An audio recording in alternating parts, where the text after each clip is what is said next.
let's talk about. I want to talk about the business and all that, but let's talk about football. To have the longevity of playing 15 years, it's not done by accident, right? So, referencing LeBron, it's well documented. He spends $1 million a year on his body, and everybody that plays with him has always said that. Even I know people that knew him in AAU, and they was like he was eating fruits and all that when he was in high school. Like, take care of your body. You have to live a certain lifestyle. You have to have discipline to last this long. So, can you talk about that? Like, what has been the keys to your longevity? Yeah, so I'm not spending $1 million like LeBron. I spend a pretty penny though. I budget this year. I budgeted $300,000 for my body. And that's just trying to fly in the best, and people that I just know who have experience on my body to come in and make sure that I can get my full value. And a lot of times I tell these young bucks to invest in your, in your future. So, that's as well as business, but in football future, the salary cap is going up every year, has, consistently perception of COVID, and they got to give that money to somebody. They got to pay pretty much 89% of the salary cap has to go out in cash every year. And so for me, it's like, man, if they got all this money out there, they have to get to somebody. And you mean to tell me that if I can make extra 5-6 plays a year, it's going to affect my value tremendously. Then for me, like, I'm gonna turn over every stone. I'm gonna make sure that I'm getting, the proper nutrition. I'm getting the proper body work. I'm getting the proper sleep. I'm using the proper machines to help me recover, from, the hyperbaric chamber, Normatec boots, and, all the different things that exist out there. I got a, art machine for make sure, like, you help get back from injuries faster.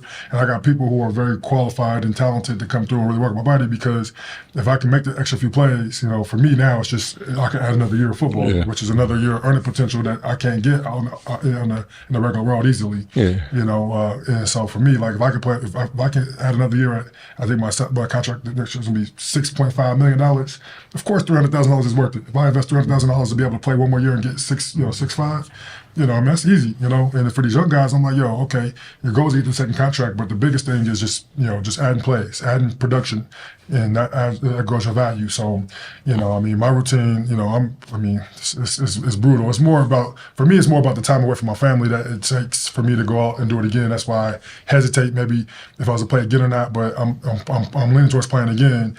But it's just the time that goes into it, because a lot of times, like, it's the money, but it's also like I got to spend 2 hours, with my massage therapist, 2 hours with my or hour and a half with my needle guy, cupping and everything else. So it's a battle.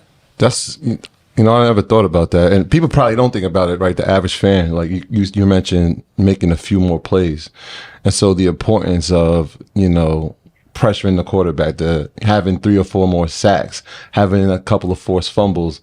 When you're negotiating your contract, right? Huge. That can separate, like, you from making $6.5 million a year to being like, yo, you might be cut, right? Can you talk about having those type of statistics, and are there specific numbers that, I guess, at your position on the D line, is there a number that you should be getting to, right? Because people will look at Aaron Donald and be like, oh, he's the greatest, but yeah, he's disruptive, but some of his things don't go on the stat line. Oh yeah, and I think that's a big part of it. Is you want to be just consistent across the board. Consistency, it shows that coaches can count on you. But if you go from just like a standpoint of like value, it's like the housing market. Whatever the person made that summer production the year before is kind of your floor for what you're gonna get. When it's your time to be a free agent. And so, like, if I'm a D lineman, I'll go back to my actual experience. I'm 2011. It's going to my contract year, and there wasn't, like, back then there wasn't a lot of interior rushers getting 10 sacks. If you can get 6, 7, 8 sacks, that was the high number for the interior guys. Aaron Donald, J.J. Watt, they came through, and J.J.'s more outside, but he plays a little interior too. But they came through and changed the game. Chris Jones. This stuff is way different now, but the game has changed too. Back then it was a little more of a running game too, still, but. So the number was, if you can get to 8 sacks, you were a premier pass rusher inside. And so, my mindset was, all right, cool. Like, my production level, my contract year, I got 8 sacks. I had the block kicks. I had, added, different ways of value. And, you look at what the market was going for, it was just like, if I would have been, had my same, statistics, but I'd have only got like 3 or 4 sacks, would have had a few less batted balls or some kind of way of chasing the game, I'm going to the market and they're going to be like, okay, your production based off what other guys are getting, that's like, $2-3 million a year versus $11 million a year I end up getting, which is like crazy because the difference between those 4 or 5 plays is the difference between, $8-9 million a year, which, over time is huge. Adds up. So you said $300,000 for your body. Can you just break that down? Like, what does that include? A nutritionist, a personal trainer, a massage person? Like, what's that?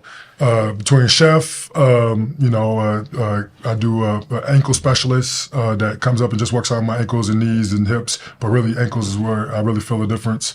I have a massage lady that comes and is there. I get 5 massages a week from her weekly. And I give her a salary for being up there for the whole year with me. And then I fly everybody else in. I got a guy who comes in. He's a body specialist, but I use needles. And then if I have something bother me, he does deep tissue as well. So from a chef, from my massage therapist, and then flying in specialists whenever I need them for different things, which I have people coming regularly on. And then Personal trainer?